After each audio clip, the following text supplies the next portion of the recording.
นะโมพุทธัสสะขอนอบน้อมแด่พระสัมมาสัมพุทธเจ้าพุทธัสสะโหชอบได้โดยพระองค์เองนะโมธัมมัสสะขอนอบน้อมแด่พระธรรมที่พระองค์ได้ตรัสไว้ดีแล้วนะโมสังคัสสะขอนอบน้อมแด่พระอริยสงฆ์ผู้ทรงศีลสุตติคุณกราบถวายความเคารพคณะครูบาอาจารย์มีพระฐานสวยพระฐานสมจันทร์พร้อมด้วยคณะครูบาอาจารย์ทุกองค์ขอความสุขความเจริญจงบังเกิดมีในธรรมแก่บรรดาสามเณรทั้งหลายขอเจริญพรญาติโยมสาธุชนทั้งหลายบ้านทาหัวสร้างและก็บ้านอื่นๆเนาะต่อไปก็ขอให้เราทั้งหลายได้ตั้งใจฟังเทศปิดเสียงโทรศัพท์ไว้งดการคุยกันงดกิจกรรมอย่างอื่นๆเพื่อเป็นการเคารพธรรมเพื่อเป็นการบ่รบกวนผู้อื่นในการฟังธรรมและก็เพื่อเป็นการเข้าใจในการฟังธรรมว่าตามสวยพันวะเทศขึ้นอยู่ก็ไม่ออกเนาะใครไม่ออกอยากฟังก็ขึ้นมาแล้วก็ตั้งใจเพราะฉะนั้นเนาะถ้าผู้ใดสนใจอยากฟังก็ต้องตั้งใจก็ให้เหมาะสมแก่การฟังธรรมนั่นแหละแต่เราบ่ตั้งใจบ่สนใจก็นั่งเมื่อยซื่อๆบ่เข้าใจนะแล้วก็บ่เป็นการเคารพธรรมก็จะเว้าเกี่ยวกับเรื่องการให้ทานนี่แหละเนาะเพราะบรรยากาศตอนเช้าเกี่ยวกับการทำบุญใส่บาตรถวายทานถวายทานที่นี่การให้ทานนี่ก็เป็นเหตุเป็นปัจจัยแห่งมรรคผลนิพพานได้คือกันเด้ถึงแม้ว่าการให้ทานนี่จะเป็นบุญกุศลขันธ์พื้นนอกศาสนานี่เขาก็สามารถให้ได้เฮ็ดได้บ่แม่นว่ามีแต่ในศาสนาพุทธเท่านั้นศาสนาอื่นก็มีการให้ทานคือกันนั่นแหละว่าการให้ทานก็คือการเสียสละแบ่งปันถ้าให้โดยจิตอนุเคราะห์โดยการอยากจะช่วยเหลือเกื้อกูลกันก็เป็นบุญเป็นกุศลแม้แต่ให้แต่กับสัตว์เดรัจฉานก็มีอานิสงส์ถึง100ชาตินะให้แก่มนุษย์ผู้มีศีลก็มีอานิสงส์ถึง 1,000 มนุษย์ผู้มีศีลก็มีอานิสงส์ถึง 100,000 เพราะฉะนั้นการให้ทานเนี่ยเป็นบุญกุศลขันธ์พื้นที่ทุกคนสามารถเฮ็ดได้นอกศาสนาก็เฮ็ดได้แต่ว่าจะได้บุญหน่อยบุญหลายนั่นก็ขึ้นอยู่กับผู้รับนำแล้วก็ขึ้นอยู่กับเจตนาของบุคคลผู้ให้ทานให้ทานคือกันโยแต่ว่าบุญกุศลใดหน่อยได้หลายนี่ก็ต่างกันเด้ญาติโยมอยู่ในศาลานี่มาให้ทานมาถวายทานมาใส่บาตรผู้ใดจะได้อานิสงส์หน่อยได้อานิสงส์หลายบุญหน่อยบุญหลายนะก็ต่างกันอีกเด้บ่คือกันเด้เป็นหยังคือบ่คือกันขึ้นอยู่กับความเลื่อมใสศรัทธาความเอาใจใส่ความเข้าใจความเคารพศรัทธาเจตนาในการให้ของแต่ละคนก็ขึ้นอยู่กับผู้รับก็หลายเหตุหลายปัจจัยเนาะหลายเหตุหลายปัจจัยถ้าเฮาให้ทานปรารถนาเพียงแต่ว่าทรัพย์สมบัติอย่างต่างๆนี่ก็อานิสงส์ส่งผลก็เป็นเพียงแต่ทรัพย์สมบัติแล้วก็เวียนว่ายตายเกิดอยู่แบบนี้ล่ะแต่ถ้าปรารถนาขอให้มีส่วนแห่งธรรมะแห่งธรรมที่พระอรหันต์ได้ฮู้ได้ตรัสรู้ตัวนี้ก็เป็นเหตุเป็นปัจจัยแห่งพระนิพพานได้เหมือนอดีตของพระติสสาปุติคัตตะเถระเป็นนายพรานล่าเนื้อไปหาตอนกไปยิงนกไปเอานกได้นกหลายเนาะหักปีกหักแขนหักขามันแล้วก็มาขังไว้ส่วนหนึ่งกับปิ้งขายแน่ปิ้งกินแน่เหลือจากปิ้งขายปิ้งกินกับขังไว้มันก็ทรมานแล้วมือหนึ่งแล้วก็ปิ้งนกเพื่อที่จะกินแต่เห็นพระมาบิณฑบาตเป็นพระอรหันต์เนาะมาบิณฑบาตแล้วก็เลยเกิดความเหลื่อมใสว่ามื้อนี้ทายธรรมของเฮาก็มีแล้วผู้รับทานก็มีแล้วเฮาก็มีใจเหลื่อมใสศรัทธาอยากจะทำบุญแล้วก็เลยได้ใส่บาตรแล้วก็ตั้งความปรารถนาว่าขอข้าพเจ้าจงมีส่วนแห่งธรรมที่ ท่านพระอาจารย์ได้หู้ได้เห็นก็คือเจตนากับมันนิพพานนะเพราะว่าเพิ่นเป็นพระอรหันต์ก็คือหมดกิเลสคือเพิ่นมีส่วนแห่งการหมดกิเลสคือเพิ่นตัวนี้ก็ทรงผลได้นะขัดปรารถนาเด้แล้วก็ตั้งใจแล้วก็เฮ็ดอยู่แบบนั้นนะแต่ว่าส่วนที่เราไปหักปีกนกหักขานกนั่นส่งผลให้เพิ่นตนโตนี่เวลาเพิ่นป่วยเนาะเหมือนว่ากระดูกมันแตกมันหักมันเป็นตุ่มเป็นน้องเต็มโตนะตัวบาปก็ให้ผลอย่างหนึ่งตัวบุญก็ให้ผลอย่างหนึ่งคนละส่วนกันเด้เวลาญาติโยมเฮ็ดบาปเพิ่นหยังก็ตัวนั้นก็ได้รับผลเวลาญาติโยมเฮ็ดบุญก็ได้รับผลก็เลือกเอาว่าจะเอาผลตัวใดหลายกว่าเนาะเฮ็ดบาปหลายก็เวลามันส่งผลก็จะได้รับแต่ความทุกข์หลายถ้าเฮ็ดบุญหลายเวลามันส่งผลก็จะได้รับตั้งแต่ความสุขถ้าเฮ็ดทั้งบาปทั้งบุญนะมื้อนี้ก็ทุกข์มื้ออื่นก็สุขมันก็ปนกันวันนี้เนาะคนละส่วนกันบ่แม่นว่าเฮ็ดบาปแล้วมาเฮ็ดบุญแล้วบาปมันจะหายบ่แม่นเนาะ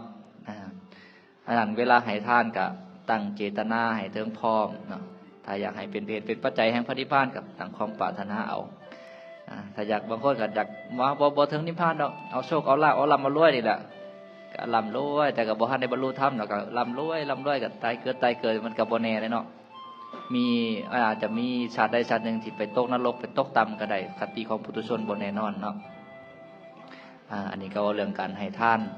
ทุกคนให้ทานทำบุญคือกันนี่ก็บุญกุศลทรงผลนี่ก็ต่างกันที่นี่การให้ทานเราควรจะให้ในสถานที่ใดควรจะให้แก่ผู้ใดให้แบบใดมาศึกษามาฟังนำกันเนาะเพื่อความเจริญงอกงามในบุญในกุศลของเฮาทานทั้งหลายพระเจ้าประเสริฐที่โกศลเคยตรัสถามพระสัมมาสัมพุทธเจ้าอยู่ที่วัดพระเชตวันมีปรากฏอยู่ในอิสสัทธสูตรนะพระเจ้าประเสริฐที่โกศลถามพระพุทธเจ้าว่าข้าแต่พระองค์ผู้เจริญบุคคลควรให้ทานในสถานที่ใดบุคคลควรให้ทานควรทำบุญให้ทานนี่ในสถานที่ใดพระพุทธเจ้าตรัสตอบว่าบุคคลใดมีจิตเหลื่อมใสศรัทธาในสถานที่ใดในบุคคลใดก็ควรจะให้ทานในสถานที่นั้นในบุคคลนั้นเฮาเหลื่อมใสศรัทธาอยู่วัดใดครูบาอาจารย์องค์ใดก็ควรจะให้ทานในสถานที่นั้นในครูบาอาจารย์องค์นั้นพอคนที่ให้ทานโดยศรัทธาที่เฮาในสถานที่เฮาเหลื่อมใสนี่นะมันจะปลื้มปีติใจเป็นพิเศษมันจะตั้งใจเนาะมันจะแตกต่างกับคนที่เฮาบ่ได้เหลื่อมใสศรัทธาให้กับพ่อให้ซื่อๆทั้งที่มันก็เป็นบุญเป็นกุศลคือกันได้แต่ว่าความรู้สึกน่ะมันต่างกันเพราะฉะนั้นเพิ่นจะบอกว่าควรให้ในสถานที่ที่เหลื่อมใสศรัทธาเฮาเหลื่อมใสศรัทธาวัดนี้เฮาก็ให้ทานในวัดนี้เวลาเฮาได้ให้ในสถานที่ที่เฮาพอใจน่ะ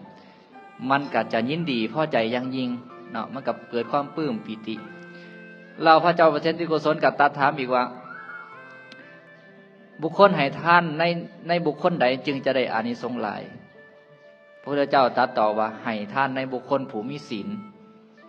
ได้อานิสงส์หลายถ้าในสถานที่ที่เฮาเหลื่อมใสศรัทธานั้นก็เป็นผู้มีศีลหรือจนถึงว่าเป็นพระอรหันต์อันนี้อานิสงส์ก็นับประมาณบ่ได้เนาะนับประมาณบ่ได้ให้ทานในบุคคลผู้มีศีลขนาดให้ทานแก่ญาติโยมทั่วไปเนี่ยก็ยังได้อานิสงส์หลายแล้วให้ทานแก่พระภิกขุสงฆ์ของเจ้าผู้มีศีลการนับประมาณบ่ได้วันที่นี่เฮาให้นี่เฮ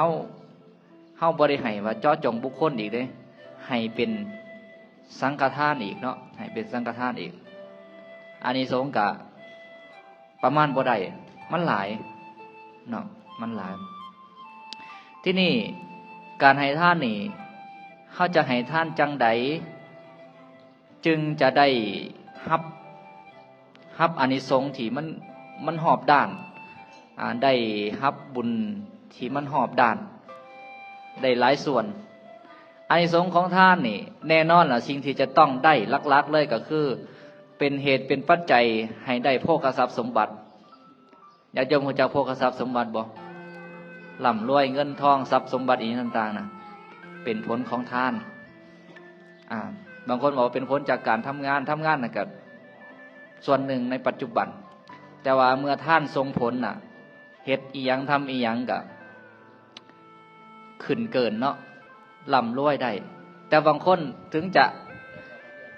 ทำงานตั้งแต่น้อยจนเฒ่ากะอยู่ซ้ำเก่าน่ะบ่ร่ำบ่รวยกะอยู่คือเก่า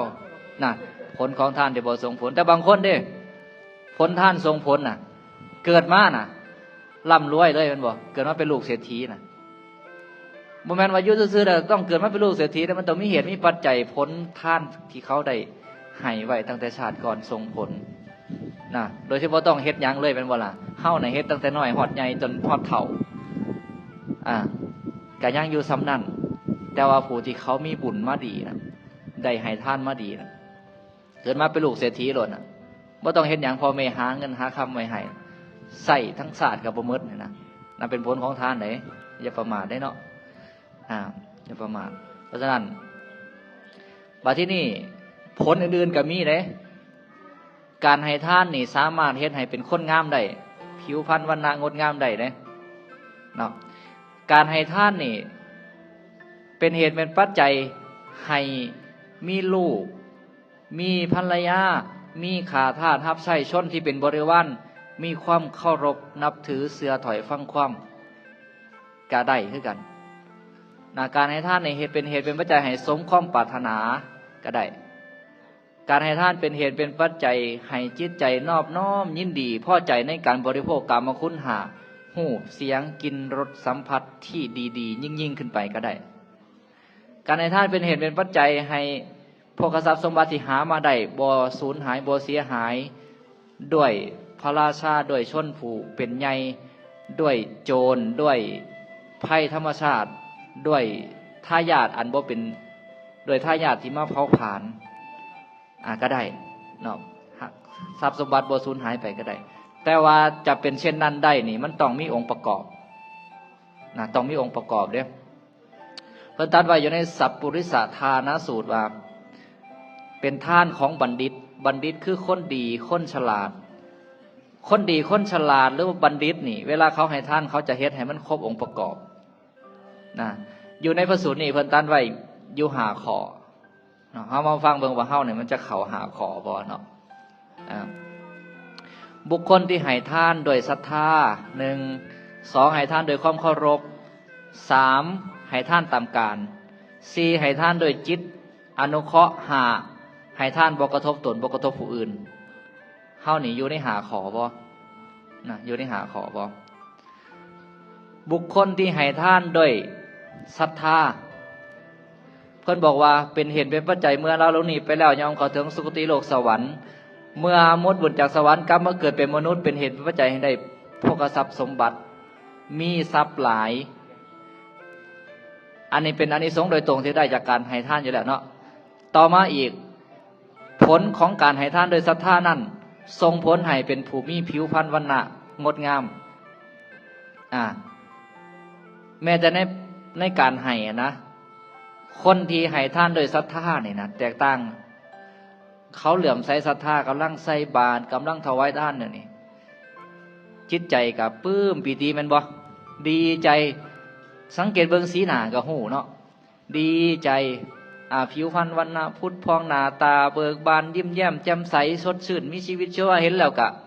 โอ้อบอุ่นใจเห็นแล้วก็ก่อให้เกิดความปลื้มปีติใจคนที่เฮ็ดบุญนะในปัจจุบันกันยังก็ส่งผลก็สามารถสังเกตได้แล้วคนที่แบบให้เหมือนแบบถูกบังคับจังสินะไปใส่บาตรบ่อยากไปก็คุ้มไปจังสินะใส่ไปก็โอ้ยหน้าบูดไปน้ำใส่บาตรไปน้ำเนี่ยมันก็บ่เป็นตะเบิงแน่นอนผิวพรรณวรรณะมันก็บ่พุทธพองเหมือนบ่ได้ตื่นนอนแน่นอนแต่ว่าคนที่แบบให้ทานโดยศรัทธาโอ้มื้อนี้ดีใจมีการมีงานจะได้มาทำบุญใส่บาตรใจมันปลื้มปิติหน้าตามันก็เอิบอิ่มอันนี้เพียงแต่ในปัจจุบันเนี่ยว่าที่นี่อันนี้ส่งผลให้เกิดมาให้เป็นคนจบคนงามผิวพรรณวรรณะพุทธพองผ่องใสย้อนให้ท่านโดยศรัทธาเนาะให้ท่านโดยศรัทธาเหตุจังได๋เขาอาจจังสิให้ท่านโดยศรัทธาได้อาหารของศรัทธาเพิ่นบอกว่าฟังธรรมเนาะฟังธรรมเด้คันคนบ่ฟังธรรมนี่ยากได้สิเกิดมีศรัทธาได้มันต้องอาศัยการฟังธรรมจังจะมีศรัทธาเหตุจังได๋จังสิได้ฟังธรรมต้องครบสัตบุรุษเนาะครบสัตบุรุษครบนักปราชญ์บัณฑิตเฮาก็จะเป็นเหตุเป็นปัจจัยให้ได้ฟังธรรม ครบนักปราชญ์บัณฑิตแล้วก็ต้องทำตนให้เหมาะสมเวลาเพิ่นกล่าวทำให้ฟังก็ฟังโดยความเคารพสนใจในการที่อยากฟังเพิ่นก็จะกล่าวทำให้ฟังเมื่อฟังทำอยู่ตลอดเขาก็จะเกิดศรัทธานะเมื่อเฮาฮู้อานิสงส์ของการทำบุญต่างๆอานิสงส์ของการให้ทานเขาก็จะมีศรัทธาเห็นพระสงฆ์เขาเจ้าก็มีศรัทธาอยากจะให้บุญกุศลอยากจะให้ทานเวลาให้ทานมันก็จะให้ด้วยศรัทธาจริงๆเวลาอานิสงส์ส่งผลมันก็จะได้ทั้งโภคทรัพย์สมบัติแล้วก็จะได้ทั้งเป็นภูมิหูปงามหูปพางหน้าตาดีบางคนนี่บ่ให้ด้วยศรัทธาแต่ว่าให้อยู่อานิสงส์ส่งผลจังได๋ได้โภคทรัพย์สมบัติก็จริงแต่ว่าก็บ่ได้ตรงที่ว่าเกิดมาเป็นคนมีหูปงามหน้าตาดีจะแตกต่างกันเห็นบ่เผลอๆบ่ได้ให้ด้วยศรัทธาอานิสงส์ส่งผลกันน้อยเดียวเพราะว่าเจ้าบ่ได้เหลื่อมใสศรัทธาเด้อานิสงส์ส่งผลก็ให้น้อยเดียวนะ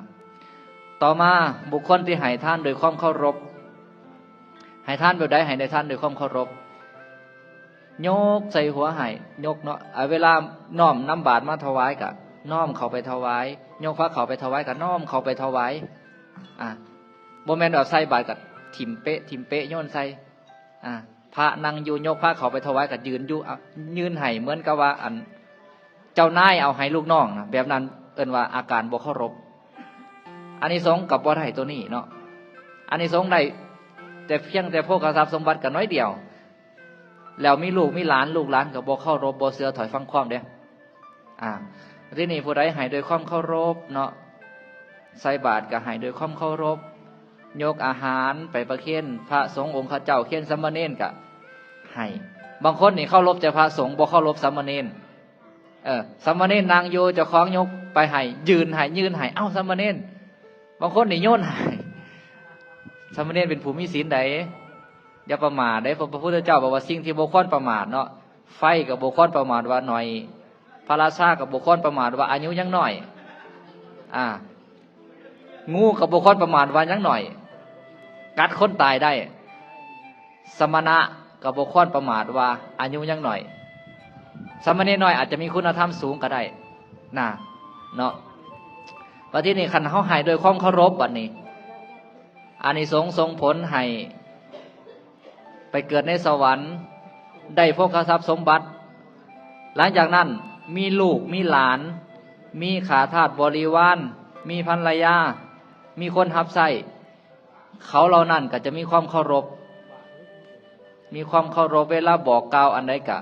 ยินดีที่จะฟังและก็จะตั้งใจฟังผู้ใดมีลูกมีหลานอยากให้เคารพก็เวลาให้ทานก็ตั้งใจให้เนาะอยากให้ลูกหลานเคารพนับถือบางคนนี่ว้าวจนปากเปียกกับบ่เชื่อฟังต่อมาให้ทานด้วยให้ทานตามการเวลาใดให้ทานตามการช่วงเวลาใดเฮาควรให้สิ่งใดช่วงยามแลงควรให้หยังนำปานะเนาะหรือสิ่งของอย่างอื่นบ่แม่นว่ายกพระเขาไปให้ยามแลงเนาะหรือว่ายามสิเข้าพรรษาควรให้หยังควรถวายหยังเขานิยมถวายผ้านุ่งอาบน้ำฝนนิยมถวายเทียนนิยมถวายหลอดไฟแม่นบ่ออกพรรษานิยมถวายหยังงานกฐินแม่นบ่ลักษณะเป็นนี่เอิ้นว่าให้ทานตามกาลให้ทานตามกาลนี่จะเป็นเหตุเป็นปัจจัยให้สมความปรารถนาจะบ่เว้าเนาะว่าเรื่องใดโภคทรัพย์สมบัติอันนั้นได้อยู่แล้วเป็นผลที่ได้โดยตรงอยู่แล้วไปเกิดเทิงสวรรค์ได้โภคทรัพย์สมบัติร่ำรวยน่ะเป็นผลที่ได้โดยตรงอยู่แล้ววันนี้นี่โตผลของการให้ทานตามกาลนี่จะเป็นเหตุเป็นปัจจัยให้ได้สมความปรารถนาเวลาต้องการอยากได้จะได้หยังก็จะได้สมความปรารถนาช่วงยังน้อยอายุซ้ำนี่ต้องการอยากได้สิ่งนี้ก็ได้ใหญ่ขึ้นมาต้องการอยากได้สิ่งนี้ก็ได้อยากได้โทรศัพท์ก็ได้อยากได้เครื่องเล่นก็ได้อยากได้รถก็ได้อยากได้เฮือนก็ได้สินะสมความปรารถนาอยากได้หยังก็ได้สมความปรารถนาในการนั้นการเวลาใดอยากได้สิ่งใดก็ได้ตามนั้นเนาะต่อมาประการที่ 4ให้ทานโดยจิตอนุเคราะห์แบบใดเห็นว่าพระสงฆ์องค์ข้าเจ้าบ่มีธุรกิจการงานบ่ได้ประกอบบ่ได้เฮ็ดนาบ่ได้ค้าขายความเป็นอยู่ด้วยอาศัยบิณฑบาตเลี้ยงชีพอาศัยศรัทธาญาติโยมถวาย เห็นแล้วก็อยากจะอนุเคราะห์อยากจะทำบุญอยากจะอนุเคราะห์เพิ่นให้เพิ่นได้มีชีวิตเป็นไปได้เพื่อการประพฤติปฏิบัติธรรมศึกษาธรรมเผยแผ่ธรรมะแบบนี้ก็อยากจะอนุเคราะห์เพิ่นเนาะหรือว่าเห็นคนทุกข์คนยากคือกันเนาะเห็นเขาแล้วก็สงสารอยากจะอนุเคราะห์เขาอยากจะช่วยเขาอันใดพอที่จะช่วยได้แบบนี้ว่ามีจิตอนุเคราะห์ให้ท่านโดยจิตอนุเคราะห์อานิสงส์ส่งผลไปไหนใจจะยินดีนอบน้อมไปในการบริโภคกามคุณห้าจะยินดีในการเห็นรูปงามๆเสียงมวลรสชาติแซ่บกลิ่นหอมสัมผัสอ่อนนุ่มใจจะยินดีในการบริโภคกามคุณห้าดียิ่งขึ้นไปแต่คนที่บ่ให้ทานแบบนี้เด้ใจบ่ยินดีได้บางคนน่ะมีได้เศรษฐีขี้ทีนะใส่เสื้อผ้ากับเก่าๆใจมันบ่ได้ยินดีในการบริโภคกามคุณห้าที่ดียิ่งขึ้นไปนะได้เห็นรูปที่บ่งามเป็นที่บ่พอใจได้ยินแต่เสียงที่บ่ม่วนเห็นบ่ได้บริโภคกามคุณที่ละเอียดปานนี้ดีๆยิ่งขึ้นไปเพราะให้ทานด้วยใจบ่อนุเคราะห์แต่ถ้าผู้ใดให้ทานด้วยจิตอนุเคราะห์นี่จะได้ใจจะยินดีในการบริโภคกามคุณห้าที่ดีๆยิ่งขึ้นไปต่อมาประการสุดท้ายให้ทานบ่กระทบตนบ่กระทบผู้อื่นแนวใดบ่กระทบตนบ่กระทบผู้อื่นบ่ดูหมิ่นทานของผู้อื่นบ่ดูหมิ่นทานของตนบ่ดูหมิ่นทานของผู้อื่นว่าคือให้หน่อยแท้คือให้แบบนั้นแบบนี้บ่ดูหมิ่นทานจังของเจ้าของโอ้ยของเฮานี่บ่ละเอียดปานนี้ซ้ำของคนอื่นเนาะว่าน้อยอกน้อยใจอันนั้นว่าลักษณะว่าดูหมิ่นทานของตนดูหมิ่นทานของผู้อื่นหรือกระทบตนกระทบผู้อื่นหรือว่าไปบังคับคนอื่นนี่นะจนคนอื่นเดือดร้อนลำบากบ่ได้เนาะก็ต้องเอาตามกำลังของเฮาของคนอื่นเฮามีซ้ำใดคนอื่นมีซ้ำใดก็ให้ตามกำลังทรัพย์และศรัทธาที่มีอยู่นั่นแหละก็จะบ่เป็นการกระทบเนาะมาที่นี่อานิสงส์ส่งผลเป็นจังไดทรัพย์สมบัติบ่มีเหตุให้สูญเสียด้วยภัยธรรมชาติภัยเกิดจากภัยใหม่เกิดจากน้ำท่วมหรือภัยเกิดจากพระราชามายึดเอาหรือว่าจากภูมิอำนาจในบ้านในเมืองมายึดเอามายึดเอามาข่มเหงหรือเกิดจากโจรมาลักเอาหรือเกิดจากญาติพี่น้องบ่เป็นที่ฮักหรือเกิดจากทายาทลูกหลานมาเผาผลาญบางคนเนาะมีทรัพย์สมบัติหลายร่ำรวยแต่ว่าก็มีเหตุให้เสียบ่เสียอย่างหนึ่งก็เสียอย่างหนึ่งบ่เสียก็เสียย้อนลูกหลานมาเผาผลาญเสียย้อนลูกหลานมาเผาผลาญหาได้มาสำได้กับลูกร้อยเอาลูกทรัพย์สมบัติหามาซื้อนั่นซื้อนี่ไว้กับลูกเอาไปขายเอาไปจำนำนั่นนี่ก็มีเหตุให้สูญเสียเพราะลูกหลานอันนั้นเกิดมาจากการให้ท่านที่บ่กระทบให้ท่านที่กระทบตนกระทบผู้อื่นแล้วก็เหตุปัจจัยหนึ่งเกิดมาจากเคยไปลักของเขาเคยไปคดไปฉอกโกงเขาเฮ็ดผิดศีลข้อ2นั่นแหละคันผู้ใดรักษาศีลข้อ2ได้ดีบ่ไปลักบ่ไปคดไปโกงเขาแล้วก็ให้ท่านบ่กระทบตนบ่กระทบผู้อื่นทรัพย์สมบัติหามาได้ส่ำใดก็ยังอยู่คือเก่ายังอยู่คือเก่าเด้บ่ได้สูญหายไปไสเนาะบ่ได้สูญหายไปไสเพราะฉะนั้นถ้าผู้ใดอยากจะให้บุญทรงผลครบองค์ประกอบทั้ง5นี่ก็พยายามเวลาให้ทานให้มันครบบ่แม่นว่าให้เพียงแต่สักว่าให้ต้องตั้งใจอย่างเต็มที่ให้โดยศรัทธาให้โดยความเคารพให้ท่านตามการให้ท่านโดยจิตอนุเคราะห์ให้ท่านบ่กระทบตนบ่กระทบผู้อื่นบางพระสูตรเพิ่นก็จะตัดอีกแบบนึงเนาะให้ท่านโดยความเคารพให้ท่านโดยความนอบน้อมให้ท่านโดยมือของตนเองให้บ่เหมือนต้องการจะถิ่มเสื้อกรรมและผลของกรรมแล้วให้ท่านบางพระสูตรเพิ่นก็จะตัดไว้แบบนี้ก็จะมีให้ท่านโดยมือของตนเองญาติโยมทั้งหลายบางคนนี่อาจจะบ่ครบตัวนี้เวลายกอาหารไปประเคนพระส่วนหลายก็จะมีตั้งแต่ผู้ชาย หรือมีแต่ศิริวัตรญาติโยมผู้หญิงนี่กับประเคนอาหารได้เนาะแต่ว่าถ้าหากว่าอยู่ครูบาอาจารย์หลายญาติโยมเข้าไปบ่ได้อันนี้ก็เป็นเหตุสุดวิสัยแต่ถ้าสามารถเข้าไปได้บ่สามารถเข้าไปได้เลยแล้วก็เหมาะสมหั่นนะเฮาก็ควรจะยกไปถวายด้วยมือของเฮาเองก็จะครบองค์ประกอบเด้ให้ทานด้วยมือของตนเองเนาะก็พยายามเฮ็ดให้มันครบองค์ประกอบเวลาได้ผลก็จะเป็นที่พอใจเนาะเอาก็ครูบาอาจารย์ก็สันเขาแล้วก็ถือว่าเพิ่นให้พรแล้วล่ะเพิ่นองค์ใดสันแล้วเพิ่นก็ลงไปเนาะมันก็ลงไปองค์ใดที่บ่ทันแล้วก็อยู่สวนญาติโยมก็ฟังไปเรื่อยๆก็จะบอกกล่าวนานดอกก็จะเว้าพยายามเว้าย่อๆเอาจับเอาแต่เนื้อหาใจความเนาะที่นี่การให้ทานนี่ก็บุญกุศลก็ยุดอยู่เพียงแต่ให้ทานน่ะเด้แต่ยังมีสิ่งที่ร้ายกว่าการให้ทานอีกเด้เนาะสิ่งที่ร้ายกว่าการให้ทานเพราะว่าเฮาถวายสังฆทานนี่นะให้ทานแก่หมู่สงฆ์นี่นะอานิสงส์ที่ได้ร้ายกว่าหันก็ยังมีเด้อานิสงส์ที่ร้ายกว่าหันก็คือการถวายวิหารทานวิหารทานคืออย่างถวายที่อยู่ที่อาศัยนี่ถวายที่ดินวัดถวายกุฏิถวายศาลาหรือแม้แต่เตียงตั้งนี่ก็เป็นเสนาสนะทานได้เป็นวิหารทานได้เนาะ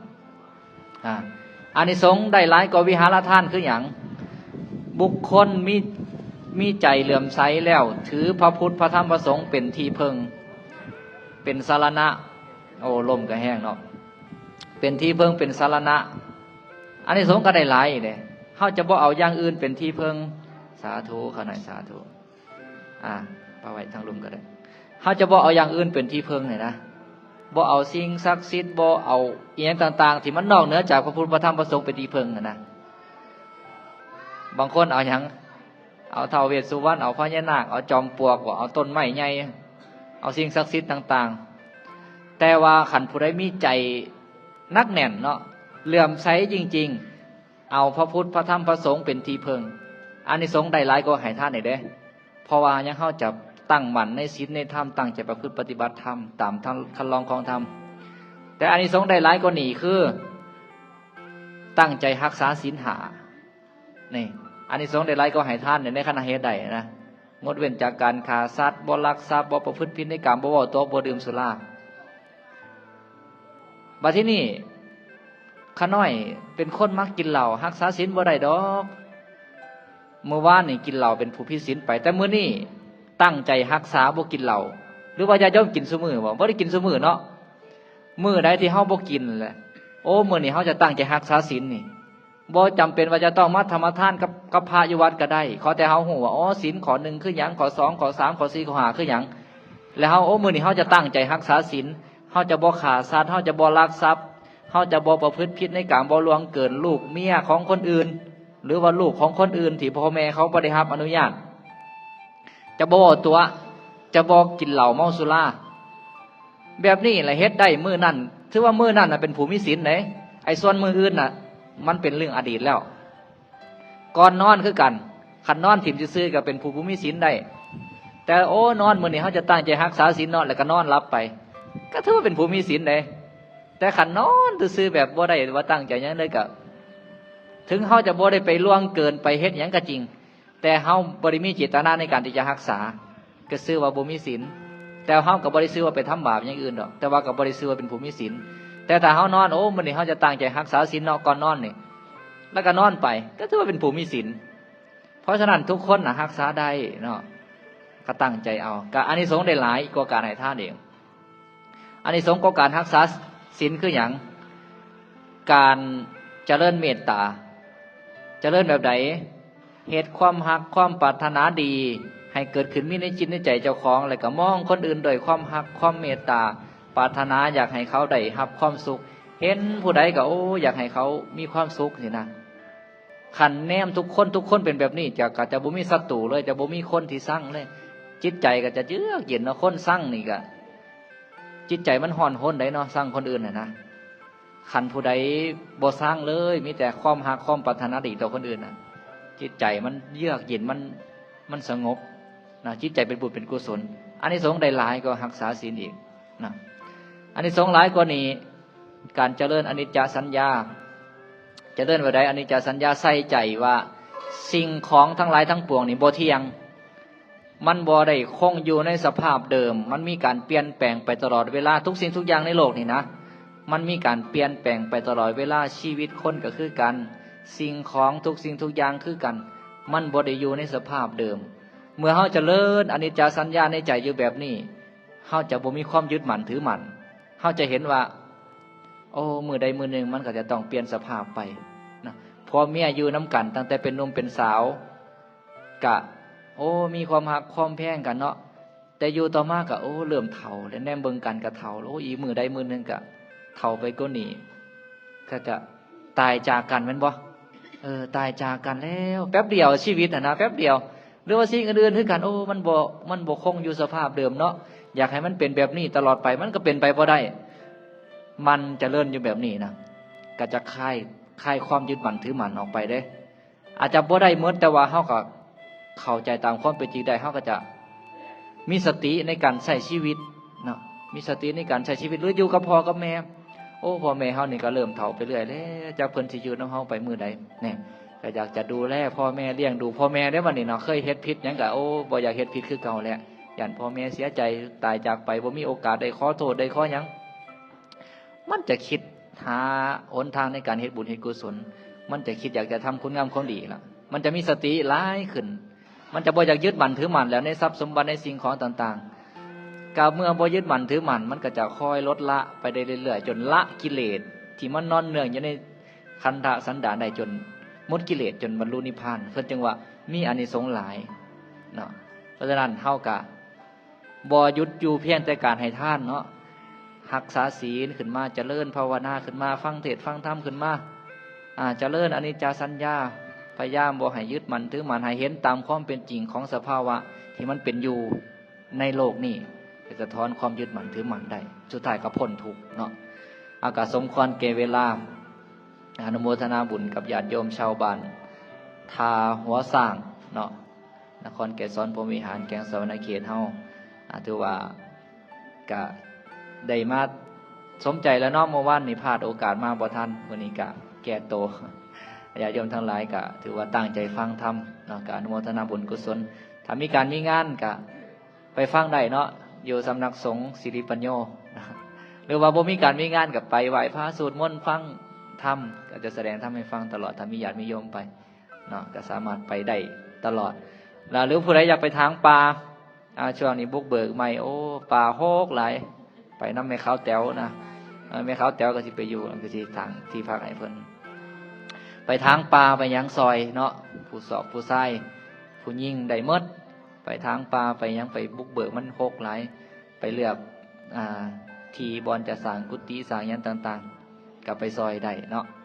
บ่มีทรัพย์ก็เอาคือเอาแห้งไปซอยฝากเด้ออนุโมทนาบุญกับเฮาทานทั้งหลายทุกท่านทุกคนได้มาทำบุญใส่บาตรรักษาศีลฟังเทศน์ฟังธรรมมื้อนี้ขอให้ท่านทั้งหลายเป็นผู้เพียรพร้อมไปด้วยโภคทรัพย์สมบัติบริวารสมบัติครอบครัวอยู่เย็นเป็นสุขประกอบสัมมาอาชีพอันใดก็ขอให้เจริญรุ่งเรืองบ่มีอุปสรรคขัดข้องขอให้เจริญด้วยอายุวันนะสุขภาละปฏิภาณธนาสารสมบัติธรรมสารสมบัติกิจสิ่งหนึ่งปรารถนาสิ่งใดที่เป็นไปโดยชอบประกอบด้วยธรรมขอความคิดความปรารถนาเหล่านั้นของเฮาท่านทั้งหลายจงสำเร็จในที่ทุกสถานในการทุกเมื่อตลอดไปด้วยกันจงทุกทานทุกคน